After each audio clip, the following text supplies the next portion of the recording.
E aí pessoal, tudo bem? Vamos então para a segunda parte daquele vídeo onde iniciamos aquela comparação entre sistema convencional e CR. Bom, a gente deu uma revisada rápida sobre o átomo. Deixa eu ver se o meu PDF me obedece. Foi. A gente deu aquela revisada rápida sobre o átomo, né, como menor partícula da matéria. Falamos um pouquinho sobre o chassi, que contém o ecrã, né, ou tela intensificadora, que transforma o raio-x em luz e a luz enegrece o filme. Aqui deixamos uma imagenzinha.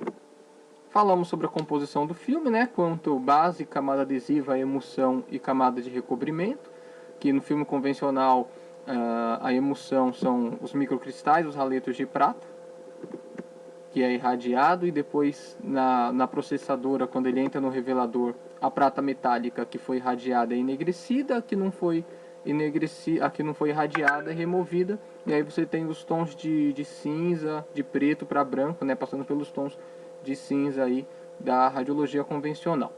Agora vamos pensar um pouquinho no CR. Minha imagem está um pouquinho aqui distorcida, mas aqui a gente tem uma imagem que mostra a processadora, o workstation, né, o local onde nós vamos processar a imagem aqui adquirida, e nós temos a impressora ali do lado à direita. Então aqui o local onde processamos a imagem, aqui nós temos a processadora, né, que vai transformar a imagem latente em imagem digital, em imagem radiográfica, e aqui nós temos a impressora que vai fazer a impressão do papel que vai ser liberado para o paciente, para ele não sair sem nenhuma documentação.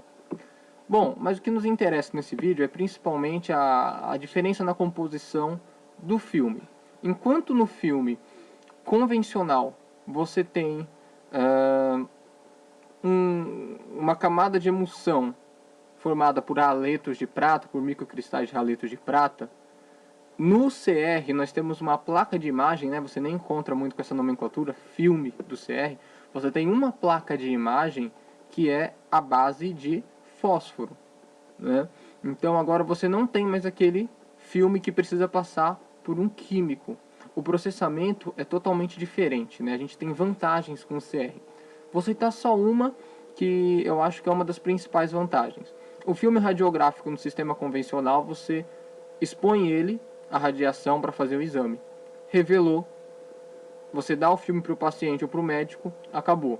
É aquele exame, naquele filme, e aí você tem que ter um número de filmes grandes, dependendo da rotina no seu centro de diagnóstico, e que tem que ser reposto, né, mensalmente, semanalmente, enfim.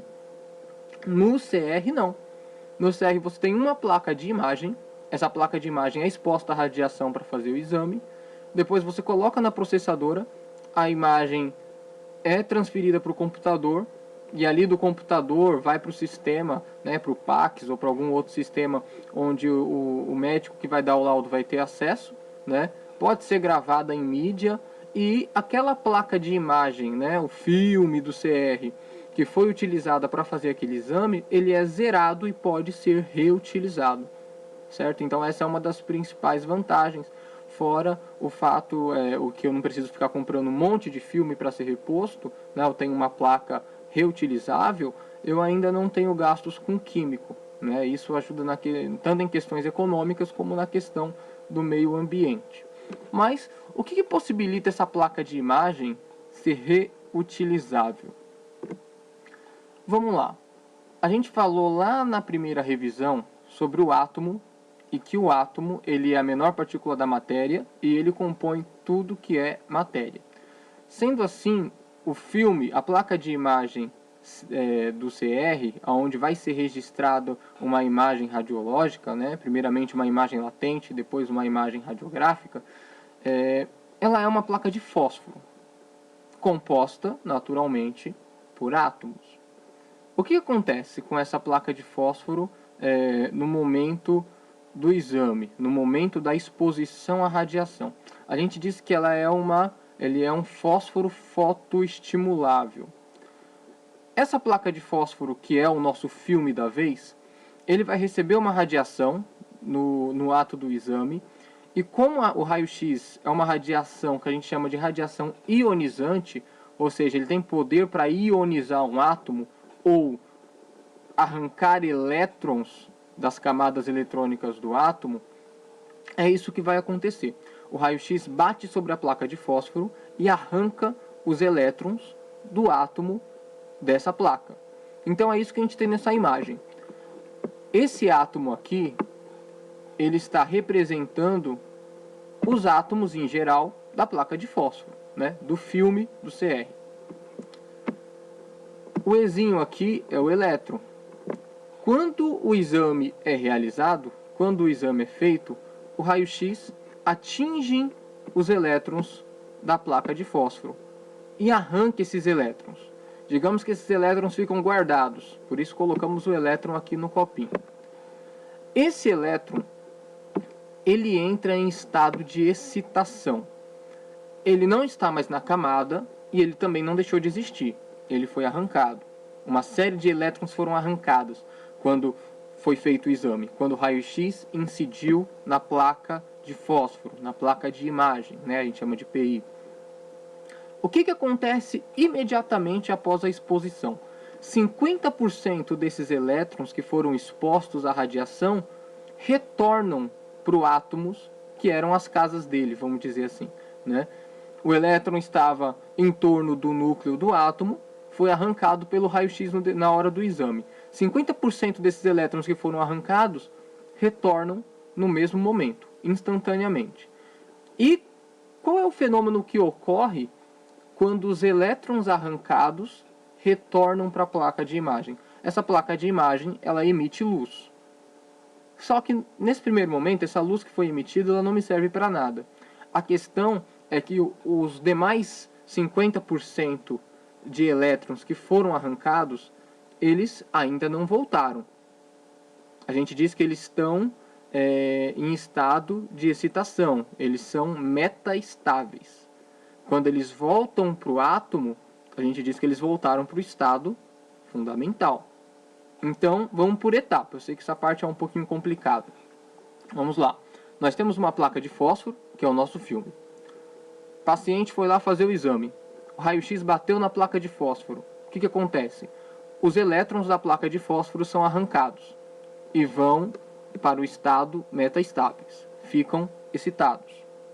Imediatamente, 50% desses elétrons arrancados já voltam para o átomo. Quando eles voltam para o átomo, eles emitem uma luz que nesse primeiro momento não me serve para nada. Ok? Os outros 50% dos elétrons que foram arrancados, o que acontece com eles? Esses 50% dos elétrons que ainda não voltaram para o átomo, eles vão voltar aos poucos. Só que existe uma maneira que eu posso fazê-los voltar mais rápido. Eu posso obrigá-los a voltar para suas casas, voltar ao estado fundamental, né? Voltar para o átomo de onde eles saíram. E aí, quando eles voltarem, eles vão emitir uma luz, e essa é a luz que vai gerar a imagem radiológica. Então, vamos lá. É disso aqui que a gente está falando, dessa imagem. Aqui o elétron no copinho é o elétron metaestável, o elétron excitado que foi arrancado pelo raio-x no momento do exame, certo? Eu posso obrigá-lo a voltar para dentro do átomo. E quando ele voltar para dentro do átomo, ele vai emitir uma luz visível, que é essa setinha branca que a gente fez aqui, ó, luz visível. E para que eu preciso? Por que eu preciso disso? Porque é essa luz visível que vai gerar a imagem no computador, certo? Que vai gerar a minha imagem digital. E como que eu forço o elétron a voltar para dentro do átomo? Usando um tipo de luz que a gente chama de infravermelho. Por isso que essa placa de fósforo, a gente chama também de fósforo fotoestimulável.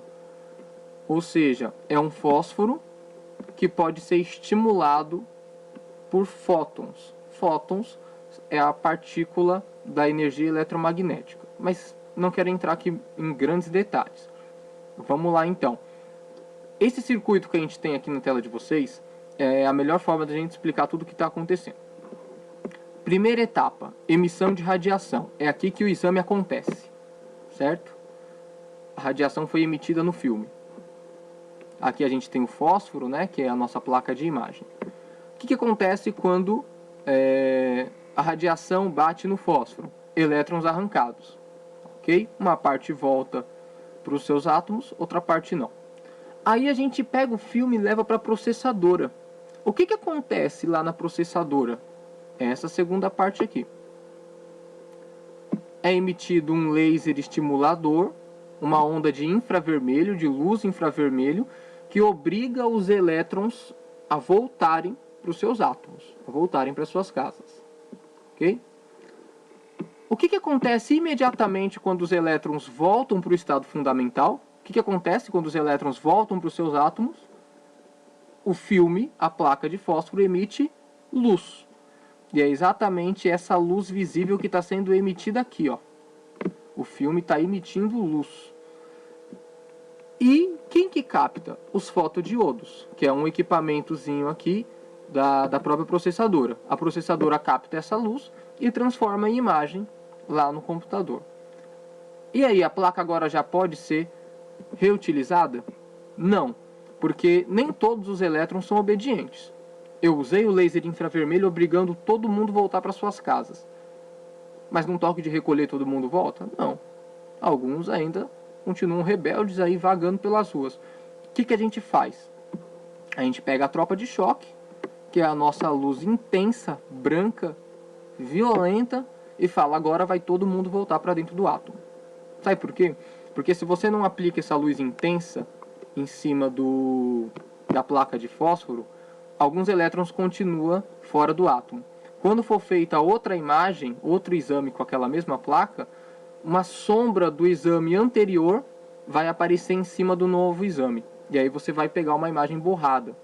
Todas essas etapas que a gente está falando aqui, ela ocorre dentro da processadora. Você coloca o cassete que você usou para realizar o exame de um lado, quando você pega do outro lado, ele já está pronto para ser reutilizado, certo?